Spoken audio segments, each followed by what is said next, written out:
Hello, dear friend. Patrick here. Sunday, July the 9th, 2023 is when this video is being posted. I hope you're doing well. Just making progress through Disturbing the Universe by Freeman Dyson, this remarkable book that I'm reading. And today I'm going to be covering chapter 6 and chapter 7. Chapter 6 is called A Ride to Albuquerque, and it's a story about his adventures across the country, the United States, when he was a student in 1948, a graduate student, a professor really, and he was working with Feynman, Richard Feynman, he calls him Dick Feynman, and Schwinger,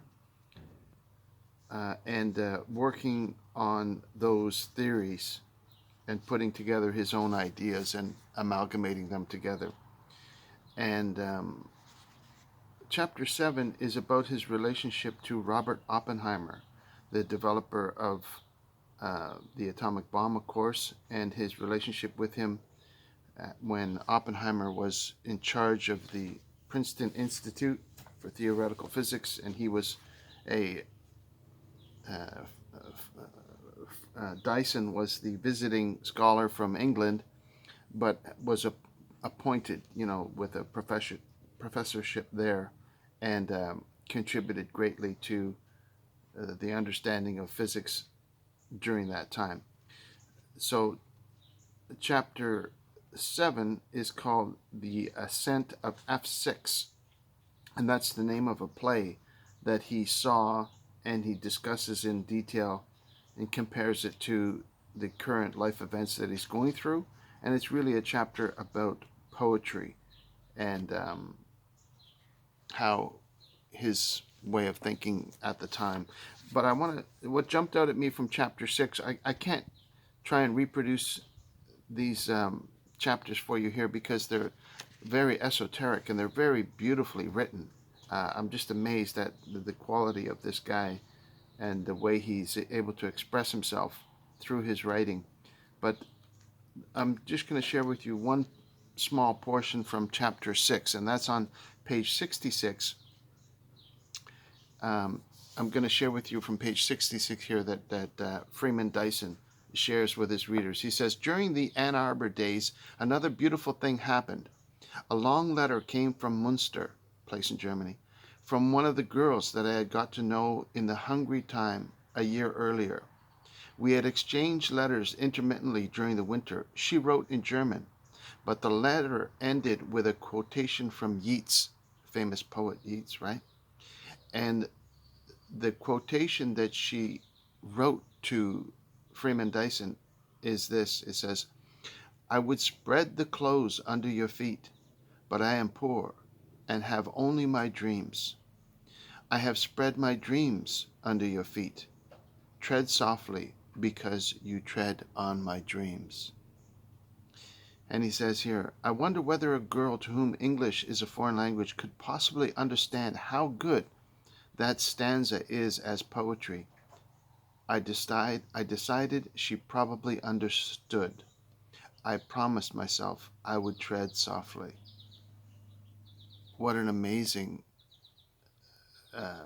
revelation that he gives to the reader of this intimate look at the relationship that he had. And when I read that paragraph, it made me cry, to be honest, because it was so powerful.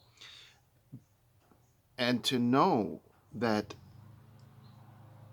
he's sharing with us, the reader, that this woman has the ability to convey, even though English not her first language, this powerful sentiment. It's just, I found it just so remarkable. If I could share on a personal note, I've been married twice. I've gone through life now. I've reached an age where romance is no longer a part of my life. and I have never had a woman fall in love with me. Um, you can imagine how could that be possible if I've had relationships with women in my life and all that kind of stuff. But this shows that this woman has fallen in love with this man, and she's able to express that. And that is something that I have never, ever experienced in my life. And to see that actually occur in the life of Freeman Dyson, and him being able to relate that to us as observers, I just, I was in tears. And so I don't know if you understand what I'm trying to share with you, but I think you get at what I'm trying to say. So yeah, so that's chapter 6 and 7, and just wanted to share what jumped out at me from those two short chapters. We're on page 84. We're making our way through. It's a short book. It's only 250 pages, and I've already covered one of the chapters from the end of the book in an earlier video, so we won't have to go through that one a second time. But making our way, this is a top shelf book, and we're making our way through it, and I'm just extremely impressed. He shares with the reader from chapter 7 a poem that they were going to read at Oppenheimer's funeral. He died of lung cancer. He smoked himself to death, essentially. But they decided not to because they were worried the press would make ridicule it or cherry pick it or do something at the time. And so he includes it in chapter 7. It's a powerful poem by a fellow by the name of George Herbert, and the poem is called The Caller. And it's a very powerful poem, but I'm not going to share any details of it here. So anyway, it's hard to imagine that, you know, the people at that time were able to appreciate poetry. And he even spent time with T.S. Eliot, who won a Nobel Prize in Literature during his day, during 1948, late 40s, 50s. And he was a contemporary of Eliot, and he was working hand in hand with Oppenheimer and so on and so forth. And these people had an appreciation of poetry which is no longer existent today. It's remarkable to see the shift in intellect that has occurred over the last 50 years of our history. And now there are great advances being made in other areas, of course, and civilization continues to progress. But this memoir is valuable to get a snapshot at the way of thinking at the time, the innocence, yet also the deep level of appreciation of life, and a deep appreciation of the beauty of life.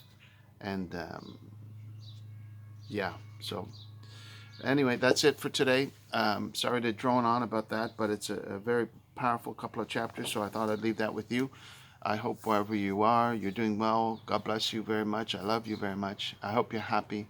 I hope you're able to spend time with people you love.